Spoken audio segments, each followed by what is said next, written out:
Fala pessoal, tudo bem? Bem-vindos mais uma vez ao Medicanal. O nosso curso de Imunologia continua. Hoje a gente vai falar um pouco sobre a ativação dos linfócitos.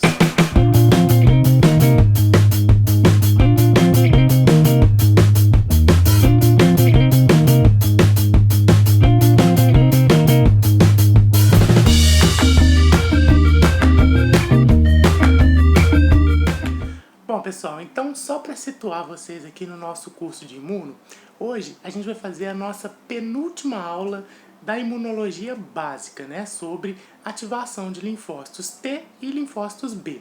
A próxima videoaula, a última desse ciclo básico, a gente vai falar sobre os mecanismos efetores da imunidade.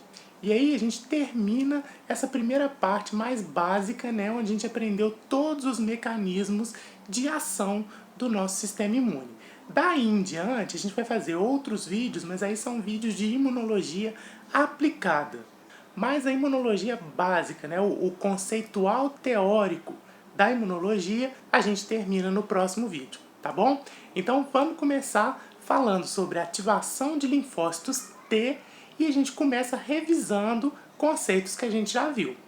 Então a gente já falou aqui que para que um linfócito T seja ativado, a gente vai precisar de dois sinais, sendo que um sinal vem do antígeno, que é apresentado, né, ao linfócito por uma célula apresentadora, como uma célula dendrítica, por exemplo, que apresenta esse antígeno através do MHC, como a gente viu na última aula.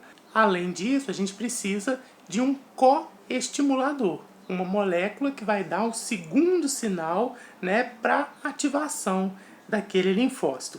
Então, a ativação do linfócito T, como a gente já falou também, vai acontecer lá no linfonodo, né? A gente falou na última aula um pouco sobre aquela história da célula dendrítica, da célula apresentadora de antígeno, que vai reconhecer aquele antígeno no tecido, seja lá onde for, e vai então levar esse antígeno até o linfonodo, onde vai acontecer então a apresentação. Lá no linfonodo, então, a gente tem o processo de apresentação do antígeno para o linfócito. E aí, a primeira coisa que vai acontecer com esse linfócito ao reconhecer o antígeno vai ser secretar uma citocina, que é a IL-2, que vai fazer com que esse linfócito sofra uma expansão clonal. Esse linfócito que sofreu expansão clonal e foi ativado, ele agora pode então migrar lá para o local da infecção, onde está o antígeno originalmente, e aí ele vai novamente ser apresentado a esse antígeno e aí combater esse antígeno, seja ele um linfócito T do tipo citotóxico ou linfócito T helper. Uma coisa interessante e muito importante a respeito da ativação dos linfócitos T é que, de acordo com o tipo de infecção ou o tipo de problema que estiver acontecendo, a gente vai ter a ativação de um perfil diferente de linfócitos T. Então, de acordo com as citocinas que estiverem presentes ali no ambiente, no momento da ativação e da expansão clonal dos linfócitos T, eles vão ser ativados de acordo com um determinado perfil. Existem vários perfis de linfócitos T, helper, mas os principais são os linfócitos T helper do tipo TH1 e TH2. Esses dois perfis vão ser ativados, um ou outro, de acordo com o momento imunológico, de acordo com o contexto da ativação desse linfócito. E isso vai ser dado através das citocinas que estiverem presentes ali no local. Então, se o perfil TH1 ele é um perfil muito voltado para combater bactérias e vírus e gerar uma resposta do tipo inflamatória, já o perfil TH2 é um perfil que está muito voltado, por exemplo, para combater vermes, para combater patógenos que chegam no organismo pela via intestinal para gerar uma resposta do tipo alérgica. Então, são perfis diferentes que vão ser usados em momentos diferentes. A gente vai entender um pouco melhor como isso funciona agora. Então vamos começar falando do perfil TH1. Então o que acontece? Quando o tecido infectado está sendo atacado por um vírus ou por uma bactéria, principalmente, a célula dendrítica ela vai reconhecer esse patógeno, né? Ela vai processar esse patógeno e vai levar, né, o antígeno processado desse patógeno lá para o linfonodo para fazer a apresentação para o linfócito T. Até aí, nada diferente do que a gente já viu. O que acontece é que quando essa célula dendrítica ela está reconhecendo um vírus ou uma bactéria, vai existir um sinal, algum sinal que não é ainda muito conhecido de onde vem, como que funciona, mas o fato é que essa célula dendrítica vai reconhecer aquele tipo de infecção e, por causa disso, vai secretar uma citocina que é a IL-12. E aí, quando essa célula dendrítica chega lá no linfonodo e faz aqui a apresentação desse antígeno para um linfócito T, ela vai estar secretando essa IL-12. Por quê? Porque ela foi como que instruída, né, a fazer isso a partir do tipo de antígeno que ela reconheceu lá no tecido. Esse linfócito T, na hora que ele está sendo ativado e sofrendo expansão clonal na presença dessa IL-12, ele se diferencia em um linfócito T do perfil TH1. Bom, lembrando lá da nossa primeira aula de princípios gerais da imunologia, um linfócito T helper tem como principal função secretar citocinas. E um linfócito T do tipo TH1 vai secretar principalmente TNF, interferon gama e IL-2.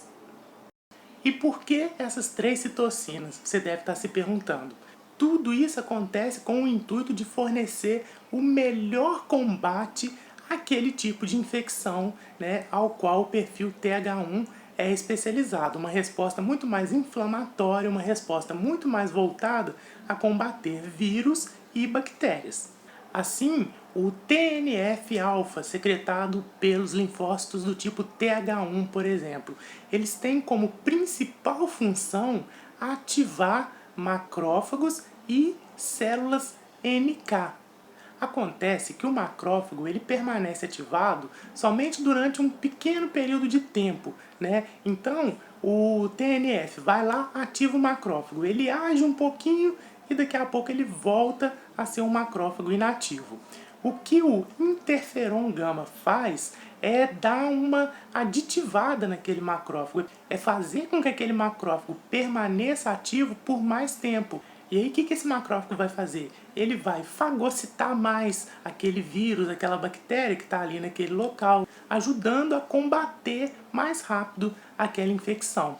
Além disso, o interferon ele também vai ter como grande função, durante a ativação de linfócitos B, ele vai provocar a mudança de classe, né, dos anticorpos produzidos pelo linfócito B para a classe IgG, mais especificamente para a classe IgG3.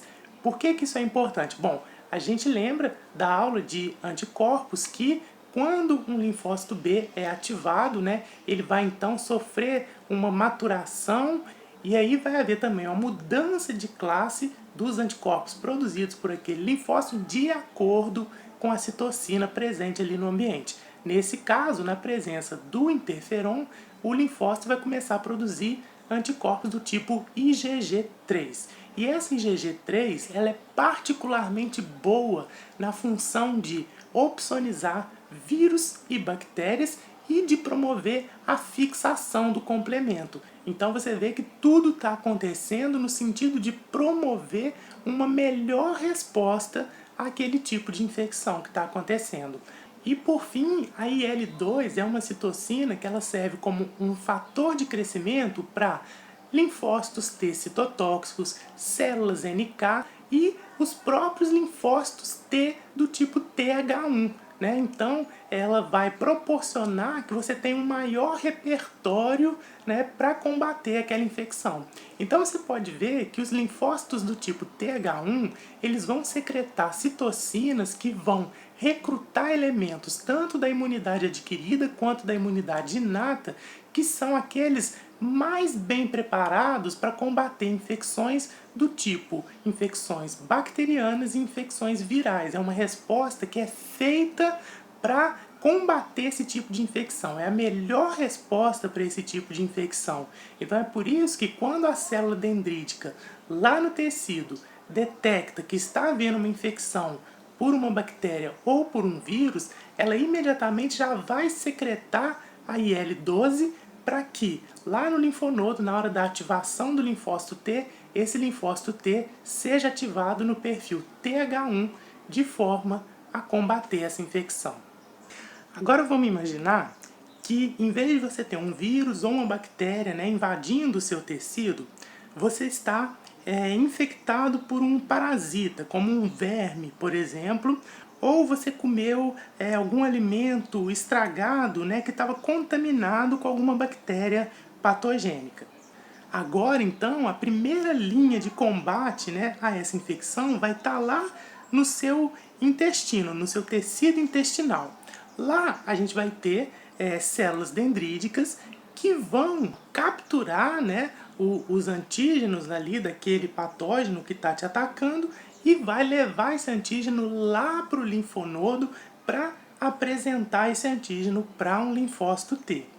O que vai acontecer agora é que essa interação ela vai resultar em ativação de linfócitos T que estão programados para produzir as citocinas do tipo TH2, que são mais adequadas para combater esse tipo de infecção.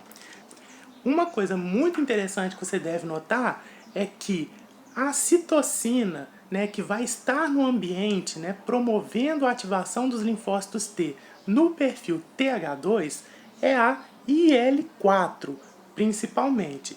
E note que, ao contrário do que acontecia lá no TH1, não é a célula dendrítica que está secretando essa citocina. Na verdade, a origem dessa IL-4 que inicia a ativação da célula T do perfil TH2 ainda é desconhecida. De qualquer forma, depois que começa a ativação de linfócitos do tipo TH2, esses linfócitos vão tratar de secretar mais IL-4, fazendo assim com que haja mais ativação de linfócitos do tipo TH2. Porém, a primeira origem do IL-4 necessário para ativação do TH2 não é conhecido ainda. Além do IL-4, né, o linfócito T ativado no perfil TH2 também vai secretar IL-5 e IL-13. Então a IL-4 vai ser um fator de crescimento, né, que vai promover a proliferação dos linfócitos do perfil TH2. Além disso, a IL-4 ela também vai influenciar os linfócitos B. E aí os linfócitos B influenciados pela IL-4 vão produzir anticorpos da classe IgE, que é a classe de anticorpos mais apropriada para combater vermes. Já a IL-5 é uma citocina que também vai influenciar linfócitos B a produzir anticorpos do tipo IgA, que é um anticorpo de mucosa, né, que vai ser mais eficiente no combate a bactérias, por exemplo, né, que estão chegando ali via trato gastrointestinal. Bom, você deve estar se perguntando, o TH2 então vai promover mudança de classe para IgE, que é bom para verme, e para IgA, que é bom para bactéria. E aí, como é que fica isso? Bom, na verdade, de acordo com o tipo de infecção que estiver acontecendo, você vai ter uma ativação seletiva, né? Ou de linfócitos B que produzem IgE ou de linfócitos B que produzem IgA, de acordo com o tipo de infecção. Mas como que se dá essa seleção para produzir mais IL-4 ou mais IL-5 também não é muito conhecido pela ciência. Por fim, a IL-13, que também é secretada pelo linfócito do tipo TH2, ela vai estimular a produção de muco pelo intestino. E esse muco ele vai servir como uma barreira física, como uma barreira mecânica, né, para a invasão de mais bactérias, para a invasão dos vermes, né? Então, vai ser mesmo uma barreira mecânica à proliferação daquela infecção. Agora que a gente conheceu um pouco mais sobre os perfis TH1 e TH2, vamos dar uma visão geral de todo o processo de ativação dos linfócitos T. Então a gente precisa lembrar que a ativação do linfócito T ela acontece lá nos órgãos linfóides secundários, como o linfonodo principalmente e o baço.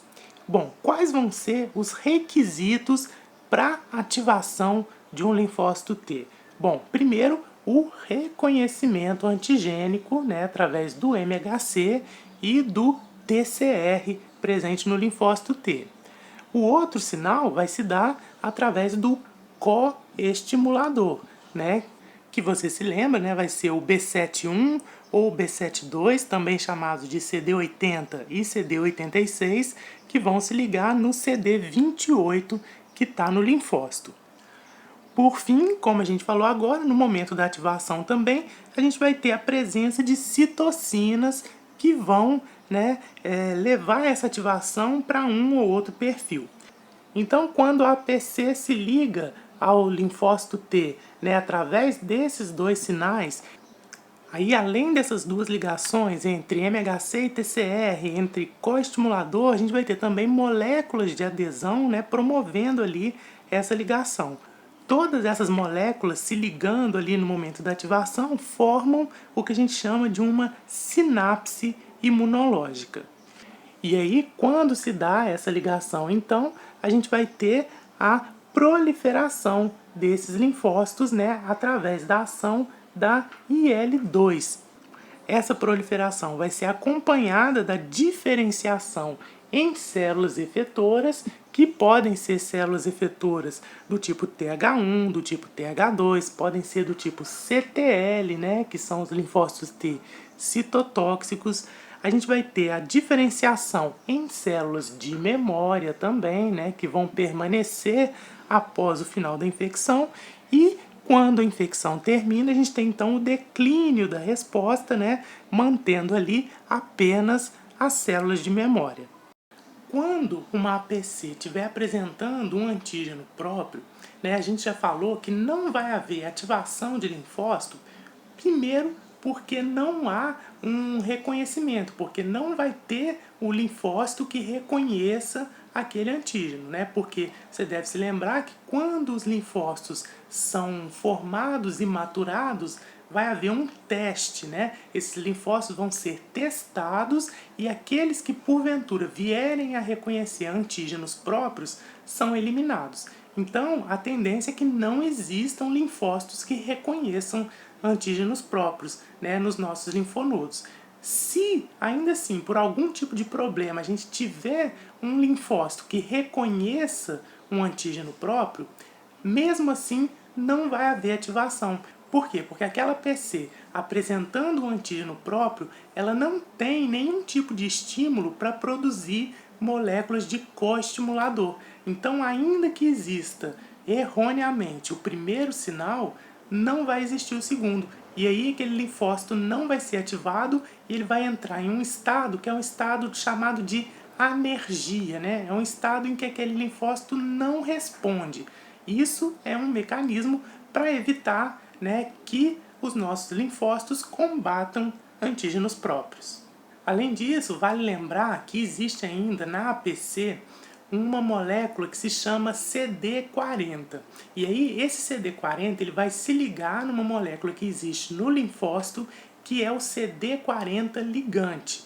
E isso vai dar um sinal, né, para essa APC, fazendo com que essa APC produza mais coestimulador, mais MHC, mais citocinas, né, de forma a ativar mais linfócitos T.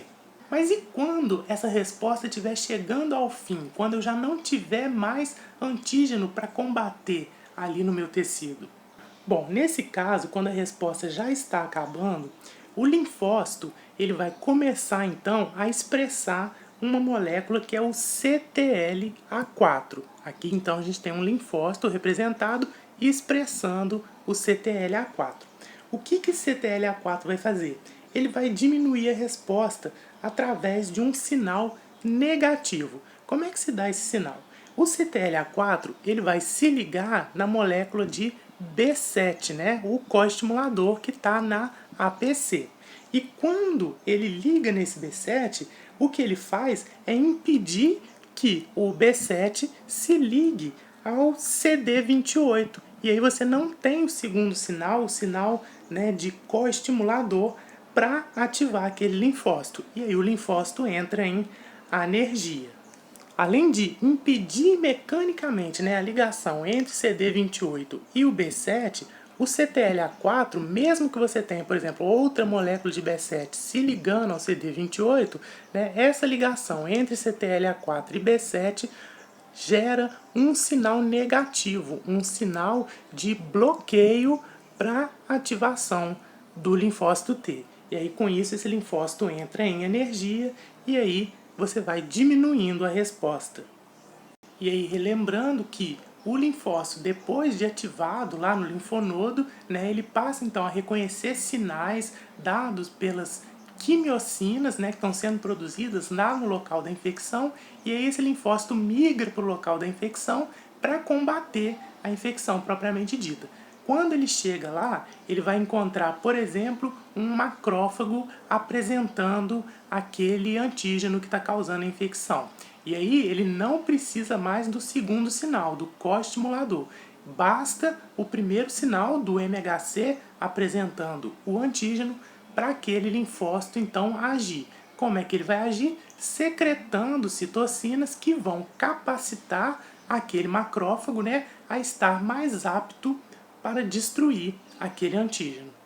Agora, se o linfócito T tiver o antígeno apresentado a ele através de um linfócito B, aí esse linfócito então vai produzir citocinas que vão ativar aquele linfócito B, transformando esse linfócito em um plasmócito e provocando aquelas modificações no linfócito B, no plasmócito, que a gente viu lá na aula de antígenos e anticorpos, que são a maturação de afinidade, a mudança dos anticorpos, né, do tipo de membrana para o tipo secretado e a mudança de classe daqueles anticorpos produzidos, que vão passar para uma outra classe de acordo com as citocinas que estiverem sendo secretadas ali no meio. E com isso a gente passa a falar agora então da ativação dos linfócitos B. O linfócito B virgem, ele vai ter na sua membrana dois tipos de anticorpos, IgM e IgD, né, que são os únicos anticorpos que ficam grudados na membrana do linfócito. Todos os outros só existem na forma secretada. Quando o linfócito B reconhece um antígeno, ele vai ser ativado, ele vai sofrer expansão clonal, ele vai se transformar em um plasmócito, vai provocar aquelas modificações, né, que a gente falou agorinha, que é mudança de classe, que é passagem para a forma secretada, que é maturação de afinidade. E o primeiro tipo de anticorpo que vai ser secretado vai ser um anticorpo do tipo IgM. Porém, de acordo com o linfócito T que estiver presente e a citocina que estiver sendo liberada, a gente vai ter então mudança para outras classes de anticorpos. A primeira coisa que acontece para ativar um linfócito B é a ligação entre o antígeno e a IgM ou a IgD que está na membrana desse linfócito. Quando há essa ligação, né, junto com o segundo sinal, a gente tem então uma célula B ativa que sofre expansão clonal, vai se transformar em um plasmócito que tem como grande função secretar anticorpos, e aí a gente vai ter aquelas modificações, né, que é passar o anticorpo para a forma secretada, mudança de isotipo ou de classe e maturação de afinidade, além da formação de células B de memória. E aí, ao contrário do que acontecia no linfócito T, a gente vai ter dois tipos de ativação de linfócito B de acordo com o tipo de antígeno que está sendo exposto, né, a esse linfócito. Se eu tenho um antígeno proteico, a ativação e o reconhecimento desse antígeno pelo linfócito B depende obrigatoriamente da participação do linfócito T. Por isso a gente chama esse antígeno de um antígeno timo-dependente, né? Já que o linfócito T sofre maturação lá no timo. Por outro lado, se eu tenho antígenos do tipo polissacarídeos, ácidos nucleicos, lipídios, esses antígenos eles já podem ser reconhecidos diretamente pelo linfócito B. Não precisa da participação do linfócito T. E por isso eles são timo-independentes. Vamos entender por que isso acontece. Para que haja a ativação do linfócito B, ao contrário do que acontecia no linfócito T, a gente precisa de mais de um anticorpo de membrana reconhecendo o mesmo antígeno. É o que a gente chama de ligação cruzada. Ora, se eu tenho vários anticorpos reconhecendo o mesmo antígeno, quer dizer que nesse antígeno eu vou ter vários epítopos iguais, porque um anticorpo só é capaz de reconhecer um determinado tipo de antígeno. Essa condição, né, de um antígeno ter vários epítopos idênticos geralmente não é encontrada em proteínas, mas somente em polissacarídeos, em lipídios, em ácidos nucleicos, que são os chamados antígenos timo-independentes. E o segundo sinal da ativação? O segundo sinal pode ser dado por um receptor do tipo TOL, que vai reconhecer um outro epítopo daquele antígeno. Pode ser um receptor do complemento, que tenha se ligado a um outro pedaço daquele antígeno, e vai dar então o segundo sinal, promovendo a ativação daquele linfócito. Então é isso que a gente está vendo aqui. A gente tem um antígeno microbiano, que a gente tem, né, vários epítopos iguais nesse antígeno. Aqui a gente está representando apenas uma ligação a um anticorpo, mas a gente presume que existam outras. Aqui a gente tem um fragmento do complemento ligado, né, a esse antígeno, sendo reconhecido aqui por um receptor de complemento que existe na membrana do linfócito B. Dois sinais ativando esse linfócito. Ou então, como está representado aqui, o mesmo antígeno reconhecido pelo anticorpo e também causando reconhecimento de um receptor do tipo TOL. Novamente, dois sinais, ativação desse linfócito. Agora, quando eu tenho um antígeno proteico que não tem vários epítopos idênticos, aí a gente vai precisar da ajuda de um linfócito T. Então, o que acontece? O linfócito B ele vai reconhecer esse antígeno e vai fagocitar esse antígeno. Aí ele vai processar esse antígeno pela via endocítica e, através do MHC de classe 2, vai apresentar esse antígeno para um linfócito T do tipo CD4. O segundo sinal de ativação vai ser pela ligação do CD40 com o CD40 ligante, né, que a gente já falou para vocês. Aliado a isso, vai haver a produção de citocinas pela célula T, que vai provocar então mudança de classe nesses anticorpos que estão sendo secretados pelo linfócito B. Então, só lembrando, antígeno timo-independente, né? Açúcar, lipídio, ácido nucleico. Primeiro sinal, ligação cruzada, vários epítopos em vários anticorpos diferentes. Segundo sinal, receptor TOL ou receptor do complemento. Antígeno timo-dependente, né? Antígeno proteico. Primeiro sinal, ligação desse antígeno com o anticorpo, né, na membrana do linfócito. Segundo sinal, CD40, CD40 ligante, ok? Uma coisa muito importante para a gente terminar essa aula é falar que a participação do linfócito T na ativação do linfócito B vai provocar mudança de classe, como a gente já repetiu várias vezes nessa aula e nas anteriores. E essa mudança de classe raramente vai acontecer quando você não tem participação do linfócito T. É por isso que a resposta a açúcares, né, a antígenos timo-independentes, vão ser respostas que vão se dar principalmente através de IgM, né? Porque IgM é aquele primeiro anticorpo que é secretado e não depende da mudança de classe. Já a resposta a proteínas vai ser uma resposta mais rica, né? Porque vai ser uma resposta que vai poder contar com a participação de diferentes classes de anticorpos, tá bom? Então, com isso, a gente termina a nossa aula de ativação de linfócitos. Na próxima, a gente fecha a imunologia básica falando sobre os mecanismos efetores da nossa imunidade.